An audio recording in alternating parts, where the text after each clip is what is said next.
Sarah Panageotou, and I am a kindergarten educator here at the Guardians Academy. My specific background is in Mandarin education, so teaching Chinese. I have taught that elementary through high school level, and I have also taught kindergarten, first, and second grade in a general education level. Again, I'm interested in a lot of cultural things. With the older kids, I'm actually doing some art classes that kind of weave through cultural lessons and language studies. With my kindergarten class, we have just finished the fall trimester and are moving on to the winter trimester. So we've officially worked our way through the alphabet.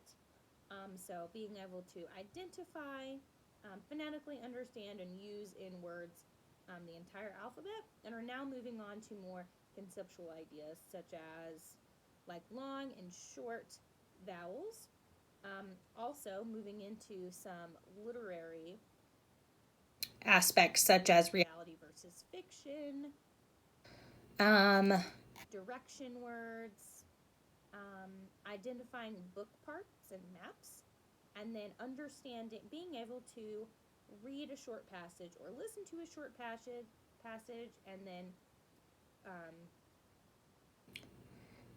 idealize and conceptualize the main idea, the summary, and visualizing what you're reading is becoming a big part of what we're doing right now, as well as critical thinking and understanding the concept of what will happen next. So being able to take key pieces of information and then be able to make educated choices or ideas as to what comes next.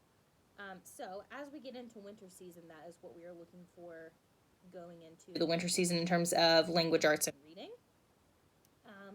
We are moving through the literacy program, and they are on level 16 of their current reading. So they are now reading small paragraphs and moving towards, again, switching back and forth between long and short vowel words, as well as moving through the sight words.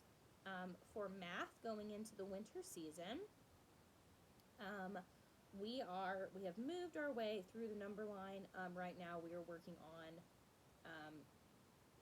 more complicated addition and subtraction, so tens, places, as well as random adding and subtracting, so using all kinds of different methods, so using manipulatives, using dice, and using a lot of games to kind of reiterate, using tally charts, things like that. Different types of graphs we are also working on right now, so being able to add and subtract and then take those totals onto a tally chart to decide, let's say, who the winner of a certain game is. One recently they did was actually deciding what we wanted to play for recess. So we took two different possible scenarios. We voted on them. We did a tally chart for that vote, and then they had to add up the totals and then decide which one is greater and less than. So our greater and less than unit is finished, and now we're working on the actual idea of adding and subtracting individual numbers. Moving into science for the coming up winter trimester, we have started to move on to weather and climate, as well as certain types of classification. So the classification kind of goes into the math as well, but it moves into science. So being able to classify certain types of animals, certain types of shapes, certain types of even body parts, things like that, are really kind of coming up important in this next winter trimester. For science, at this current time, we are working on, again, those body parts and kind of the building blocks of starting to do their other science lessons as they go through school. So working on the difference between mammal and reptile. We were working on habitats a lot in the first trimester. So we were doing a lot of projects based around what animals belong in what scenario and where they are on the chain. So being a prey animal like our rabbit, and what that means for animals' certain lives, and then the other animals in that chain. For social studies, we are about to move into our visionary curriculum. So what that is it studies really important people throughout history and kind of what they did for us and what they continue to do for us now. So we've started a few of those. Along with that is also socially emotional, in which we're about to start a new curriculum that is based off of understanding your inner emotion, being able to combine that with things like yoga, even meditation sometimes. So it really is based around being able to understand how you feel, communicate that in a healthy way, and not only look out for other people, but really look out for yourself at the end of the day, making sure that, you are where you want to be. So that's coming up. We've actually started a little bit of that already. Most of it through books and kind of ideas. One of my favorite kids' books and one that they really like is a book called Same, Same, But Different. I highly recommend checking that one out or asking your kiddos about it if they are in my class. So as you go through social studies, you're getting into more of that kind of what awesome things some people have done for the world as a whole or kids as a whole, and then kind of being able to understand that sometimes being that awesome person kind of starts from within, and that's kind of what we're working on, that idea of that. One of those visionaries being Jane Goodall. Again, if your kiddos in my class, they know who that is. But we're talking about the ideas of who are our kids' heroes, who we want their heroes to be. It's awesome, Superman, all that kind of stuff.